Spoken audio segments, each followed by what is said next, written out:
Alors, je commencerai par une citation de Verlaine dans sa lettre à Le Pelletier du 23 mai 1873, fustigeant ce qu'il nomme les tartines à la Lamartine, qui font trop d'émule à son goût. Alors, le poète des Méditations ne serait pourtant pas exempt de qualité selon lui, puisqu'il a cependant, précise-t-il entre parenthèses, des choses inouïes de beauté. Alors, assurément, aux yeux du prince des poètes, le vers lamartinien a une valeur esthétique qui se nourrit de paradoxes. Derrière ce qu'il nomme les jérémiades lamartiniennes, Verlaine décèle une beauté enfouie qui serait de l'ordre de l'étonnement plaisant. Cette fugitive beauté, telle une illumination rimbaldienne, constituerait à ses yeux la valeur même de l'esthétique du poète. Mais de quelle valeur parle-t-on ? La valeur poétique de Lamartine a évolué au fil du temps et de sa réception au cours du XIXe siècle. Vue par un poète symboliste de la fin du siècle, qui rejette un romantisme qu'il juge larmoyant, la beauté du vers n'est plus la même qu'au temps des Méditations. La valeur de la poésie se fonde désormais sur un autre critère de beauté, nourri d'effets inattendus, du surgissement de la belle formule qui ne vient pas pour autant racheter à ses yeux la litanie lamartinienne. Alors, la relativité et l'évolution des critères esthétiques soumet immanquablement la poésie lamartinienne à un réexamen perpétuel par sa postérité, qui est souvent teintée d'une nécessité de se singulariser par rapport à un héritage difficile à prendre en charge, mais aussi certainement du côté de Verlaine, d'un rejet du conformisme religieux qu'il aurait sans aucun doute qualifié de prud'homesque. Alors la valeur d'une œuvre, comme le rappellent Paul Aron et Alain Viala, tout aussi bien que la valeur littéraire comme critère spécifique, s'inscrit, je cite, dans une part et dans un moment du champ littéraire. C'est donc dans cette perspective relative d'une dynamique chronologique et esthétique que j'ai tenté dans mon article d'appréhender, à travers les remaniements opérés par Lamartine dans son édition des souscripteurs, les indices de progression de ces valeurs politiques par la médiation de ce qui constitue ces valeurs poétiques inhérentes au genre protéiforme de la méditation.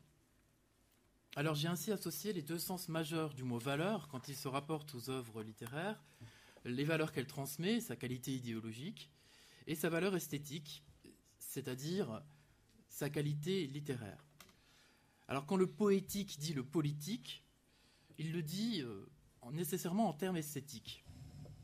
Ainsi, si Verlaine évalue l'homme et le poète à travers sa production poétique pour mieux affirmer en creux la valeur de sa poésie propre, j'ai tenté pour ma part donc de sonder les valeurs politiques mouvantes de Lamartine au fil de ses poésies. Alors je n'ai pas adopté une lecture de ses vers inféodée à une grille idéologique préétablie. Mais j'ai eu le souci constant d'accorder les valeurs poétiques de l'auteur, donc les principes esthétiques qui guident son écriture versifiée, qui lui confèrent toute sa littérarité, à ses valeurs politiques, c'est-à-dire les principes idéologiques qu'il partage. Alors les premiers poèmes de Lamartine sont ainsi tributaires de l'influence maternelle, par notamment la morale chrétienne monarchiste qu'il véhicule, alliant valeurs morales bibliques et valeurs politiques, et affirmant ainsi un soutien inconditionnel aux Bourbons. L'antibonapartisme se nourrit ainsi d'une poésie dont la valeur esthétique se fonde sur des images violentes, saisissantes, un ton polémique, cinglant, qui tranche avec les méditations apaisées et qui témoigne notamment de l'avènement des valeurs libérales du Lamartine plus tardif, comme par exemple dans le poème Le Désert. Alors la valeur permanente qui relie ce jeune Lamartine au verbe haut et frondeur et le Lamartine méditatif ouvert aux grands horizons de la rêverie demeure la valeur religieuse. Elle ne l'a jamais quitté, c'est un vestige de l'influence maternelle profondément ancrée en lui. Il demeure ainsi difficile de déterminer clairement ce que vaut la poésie de Lamartine, c'est-à-dire quelles sont ses qualités littéraires, son degré de littérarité. Cette poésie semble en effet évoluer avec le temps, de concert avec la maturation des valeurs politiques de l'auteur. La valeur esthétique de ces vers, leur capacité évocatoire, leur vertu imageante, semblent néanmoins dessiner une trajectoire qui mène des images polémiques, d'une esthétique de la fulgurance, à une poésie de la communion heureuse, loin des premières déplorations du vallon ou du lac. Lamartine rejoint in fine le verbe divin par le verbe poétique, puisqu'il vaut désormais pour sa capacité à évoquer l'immatérialité des cieux et aussi une liberté reconquise en guise de ce qu'il appelle une terre promise. Alors lui, le poète qui, selon la belle formule de Jean-Pierre Richard, s'enfermait naguère dans le cercle intime de sa poésie pour spatialiser l'intime, la formule est de Jean-Pierre Richard, ou intimiser l'espace, désormais il se tourne avec le temps vers un libéralisme teinté de christianisme, ouvert sur les cieux.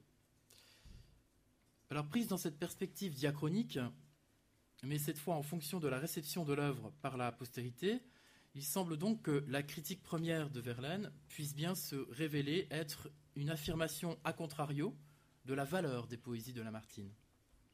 Si l'on envisage la valeur littéraire d'une œuvre en fonction de sa capacité à franchir ce qu'Antoine Compagnon, dans Le démon de la théorie, nomme l'épreuve du temps, alors, poursuit le critique, elle est digne de durer et son avenir est assuré.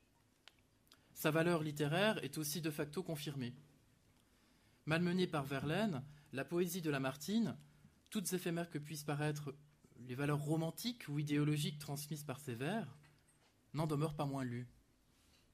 Par la critique et le rejet, est paradoxalement donc réaffirmée la valeur des poèmes lamartiniens, celle d'être des classiques du romantisme, indépendamment de leur qualité esthétique subjective, qui est tributaire de l'évolution des critères et des goûts en la matière.